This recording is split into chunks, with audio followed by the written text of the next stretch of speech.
A moral panic that radical Islam wants to take over this country is sweeping Britain. Started by Keir Starmer, inflamed by Prime Minister Rishi Sunak, and it's been legitimised by the Speaker of the House of Commons in order to dig themselves out of a hole over the cross-party support for Benjamin Netanyahu's operations in Gaza. There's no evidence at all that there's any basis, as matters stand, that this moral panic is true.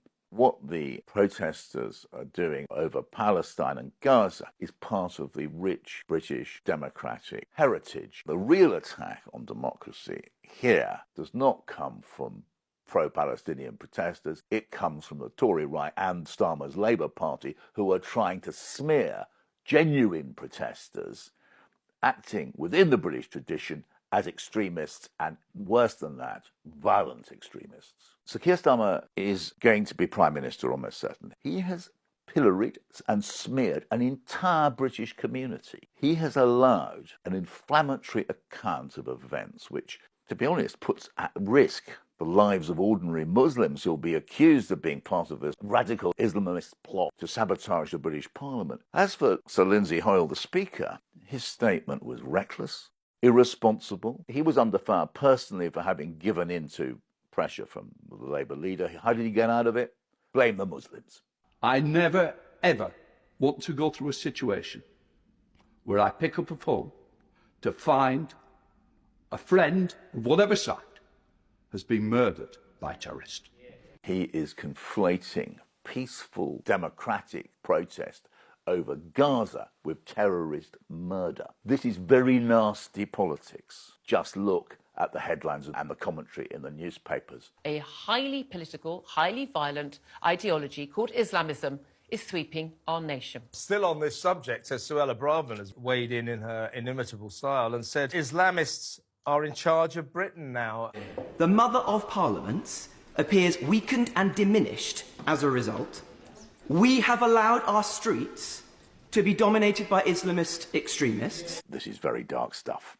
This is the politics of hatred. I don't actually believe that these Islamists have got control of our country, but what I do believe is they've got control of Caen and they've got control of London. The effect of the Speaker's actions has been to liberate the far right in British politics. This is the direct result of irresponsible immigration policies from both Labour and Conservative governments over the course of the last 25 years.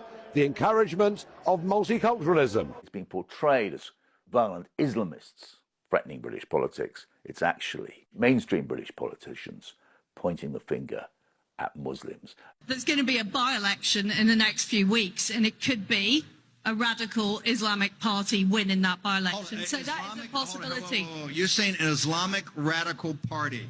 Important to understand the fuller background. Last 4 to 5 months, there's been a cross-party coalition in British politics between the Conservative government and the Labour opposition. Israel has every right to defend itself. Israel has the perfect right to defend itself. Israel has a right to defend itself. Israel must have that, does have that right to defend herself. Israel has an absolute right to defend itself. Israel has a right to self-defense. Both major parties have fully supported the Israeli invasion of Gaza and given Israel, or Benjamin Netanyahu more precisely, carte blanche to do what he wants. The two main political parties haven't represented the British population. The vast majority want a ceasefire. Very few people want the war to go on. But the two major parties have wanted that. And the SNP, quite correctly, and within their democratic rights, put a motion for a ceasefire. For Starmer, it was potentially disastrous because it exposed huge divisions in his own party, possible rebellion of maybe up to 100 MPs, including resignations from his shadow cabinet. And so there was rather an irregular meeting between the Labour leader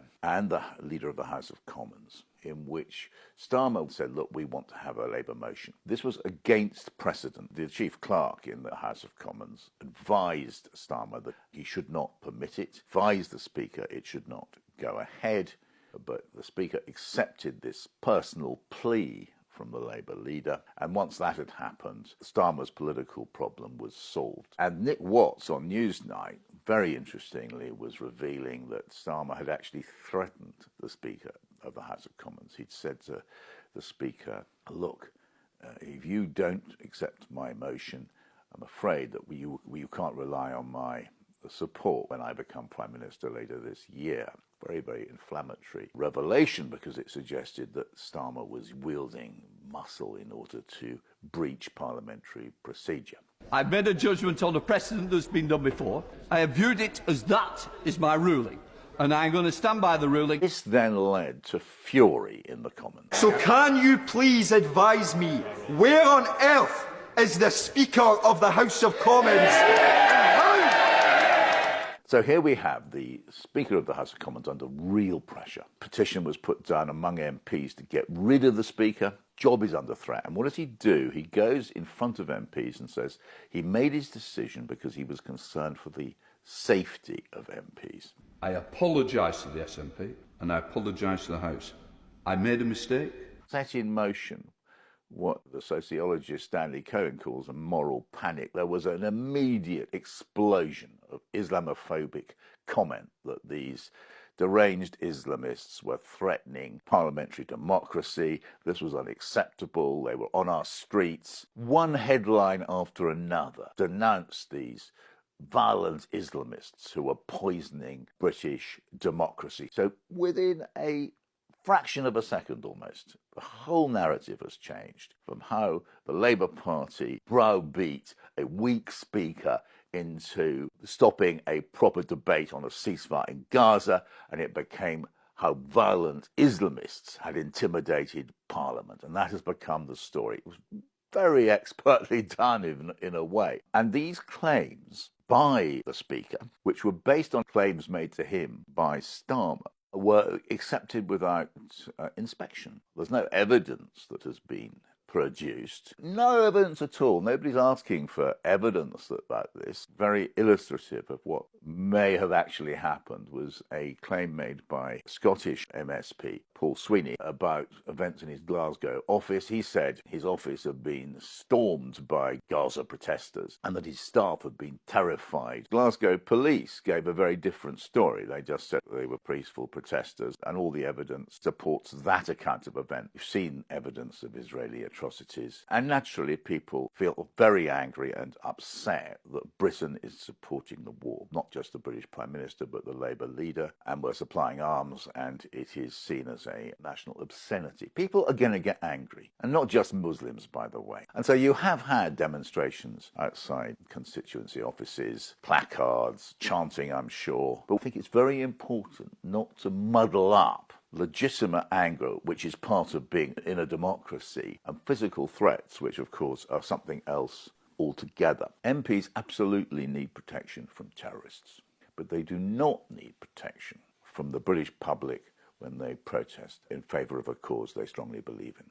But what I fear here, looks to me we have the weaponisation by the two main political parties, aided and abetted by the Speaker, Lindsay Hoyle, the weaponisation of these threats to MPs in order to discredit peaceful, maybe passionate protesters against British government policy over Gaza. Bear in mind, we've had a practice run for the very frightening and troubling events of this week. In my view, Suella Braverman embodies a far-right movement deploying bigotry and hatred to disenfranchise many of our fellow citizens. And this far-right movement is supported by many of the leading British newspapers and is gaining increasing power. And there's a very big danger that this coming general election is going to be fought around the general narrative of the so-called Great Replacement theory, which is a conspiracy theory that foreigners, especially Muslims, want to take over Britain and take over indeed the West and subvert our democracy and turn us into, to use their language, a foreign country. I think there's no doubt that the Tories will fight the election on this noxious narrative. And from the events of this week, you have to ask whether Sir Keir Starmer is preparing to follow suit.